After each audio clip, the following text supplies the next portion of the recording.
తెలంగాణ ఛత్తీస్గఢ్ సరిహద్దు కర్రెగుట్టలో 8వ రోజు కూంబింగ్ కొనసాగుతుంది. డ్రోన్లతో జల్లెడ పడుతూ బలగాలు గుట్టపైకి చొచ్చుకెళ్తున్నాయి. దాంతో కర్రెగుట్టపై గ్రామాల ప్రజలు బిక్కుబిక్కుమంటున్నారు.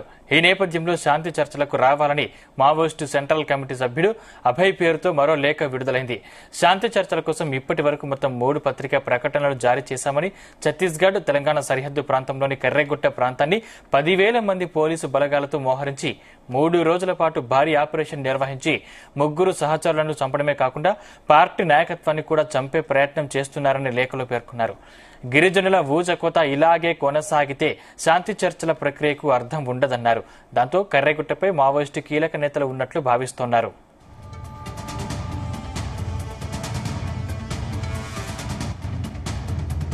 ఇదే అంశానికి సంబంధించిన మరింత సమాచారం మా ప్రతినిధి శ్రీకాంత్ అందిస్తారు. శ్రీకాంత్, తెలంగాణ ఛత్తీస్గఢ్ సరిహద్దు ప్రాంతం కర్రెగుట్ట ప్రాంతంలో కూడా భారీగా మావోయిస్టులు ఉన్నారనే నేపథ్యంలో కూడా ఇటు భద్రతా దళాలు మాత్రం చుట్టుముట్టినటువంటి పరిస్థితి కనిపిస్తుంది. ఇటు ఛత్తీస్గఢ్ ప్రాంతం నుంచి ఇటు తెలంగాణ సరిహద్దు ప్రాంతం ఉన్నటువంటి వాజేడు వెంకటాపూర్ చెర్ల ప్రాంతం నుంచి 3 వైపులా కూడా వేల సంఖ్యలో కూడా భద్రతా దళాలు అయితే చుట్టుముట్టాయని చెప్పొచ్చు. ఇప్పటికే దానిలో ఉన్నటువంటి మావోయిస్టుల ఏదైతే లక్ష్యంగా కూడా భద్రతా దళాలు మాత్రం అందులోకి చొచ్చుకెళ్తున్నాయి. ఇక్కడ 8వ రోజు అయితే కూడా సెర్చ్ ఆపరేషన్ అయితే కొనసాగుతుంది.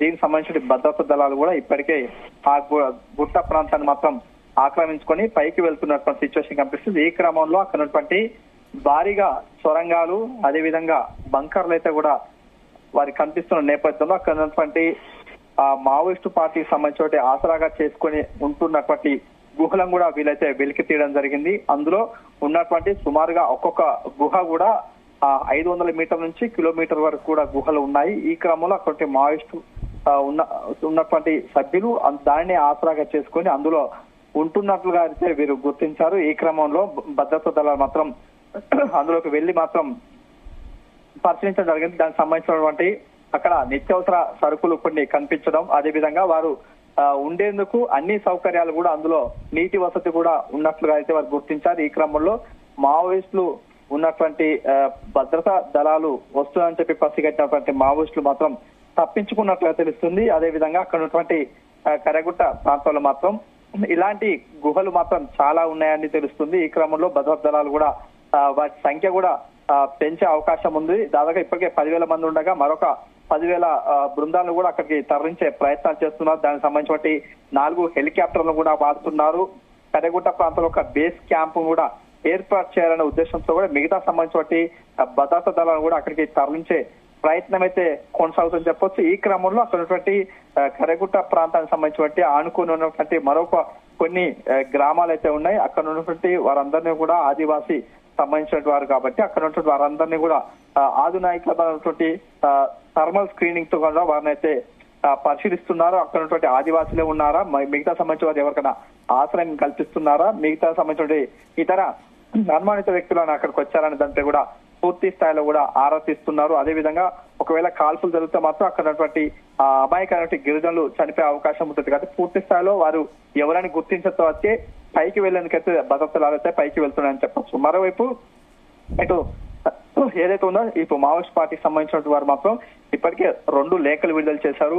నిన్న కూడా ఒక కేంద్ర కమిటీ సభ్యులైనటువంటి అభయ్ పేరుతో కూడా లేఖనైతే విడుదల చేశారు. ఇందులో చూసుకుంటే మాత్రం మావోయిస్టు పార్టీకి సంబంధించిన వారితో మాత్రం ప్రభుత్వం శాంతి చర్చలకు రావాలంటూ కూడా పిలుపునివ్వడం జరిగింది. దీనికి సంబంధించిన ఒక శాంతి కమిటీని కూడా ఏర్పాటు చేశారు. ఆ కమిటీ కూడా ఇటీవలే తెలంగాణ సంబంధించినటువంటి సీఎం రేవంత్ రెడ్డితో భేటీ కావడం, అదేవిధంగా అక్కడ కాంగ్రెస్ పార్టీకి సంబంధించిన నేతలు జానారెడ్డి అదేవిధంగా కేశవరావుతో కూడా వీరైతే భేటీ కావడం జరిగింది. అక్కడ ఉన్నటువంటి దీంట్లో కూడా పూర్తి స్థాయిలో పార్టీ అధిష్టానం తర్వాతకి శాంతి చర్చలు జరుపుతామంటూ ఓవైపు చెప్తున్నటువంటి క్రమంలో ఇటు మావోయిస్ట్ పార్టీకి సంబంధించినటువంటి వీరు మాత్రం ఏదైతే ఉందో బస్తాకు సంబంధించిన సౌత్ జోన్ సంబంధించినటువంటి అధికార ప్రతినిధి రూపేష్ పేరుతో కూడా 2 సార్లు లెటర్ అయితే విడుదల చేశారు. 3వ లెటర్ మాత్రం అభయ్ పేరుతో కూడా విడుదల చేశారు. ఇందులో ప్రధానంగా చూసుకుంటే మాత్రం ఏదైతే ఉందో కర్రెగుట్ట ప్రాంతంలో పారామిలిటరీ భద్రతా దళాలు మాత్రం ఇక్కడికి రావడమే కాకుండా అమాయకమైనటువంటి గిరిజనులు కూడా హతమారుస్తున్నట్టుగా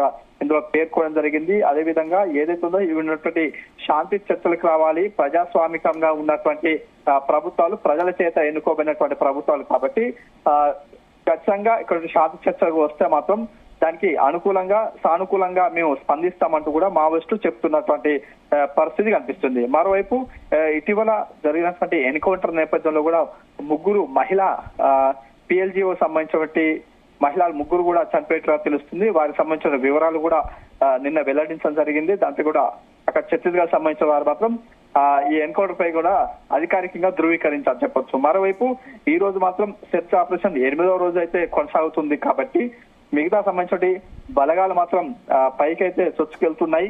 మరోవైపు అక్కడ ఉన్నటువంటి మోస్ట్ వాంటెడ్ గా ఉన్నటువంటి మాడవ హిడ్మాతో పాటు తెలంగాణ సంబంధించిన దామోదర్ అదేవిధంగా దేవ ముగ్గురు కూడా అదే ప్రాంతంలో ఉన్నారు. కాబట్టి ఒక్కొక్క కేంద్ర కమిటీ సభ్యులు కాబట్టి వీరందరూ కూడా భద్రత ఎక్కువ ఉంటుంది. కాబట్టి వీళ్ళ సెంట్రీ మాత్రం దాదాపుగా ఒక్కొక్క సెంట్రీకి మాత్రం 300 నుంచి 400 మంది మావోయిస్టులు ఉండే అవకాశం ఉంటుంది. కాబట్టి కీలకమైనటువంటి నేతలు ముగ్గురు ఉన్నారు కాబట్టి దాదాపుగా 1500 నుంచి 2000 మంది మావోయిస్టుకు సంబంధించినటువంటి నేతలు మాత్రం పైన ఉన్నట్లుగా భావించారు. ఈ క్రమంలో ఎవరు కూడా తప్పించుకునేందుకు వీలు లేకుండా మాత్రం 3 వైపులా మాత్రం భద్రతా దళాలు అయితే చుట్టుముట్టాయి.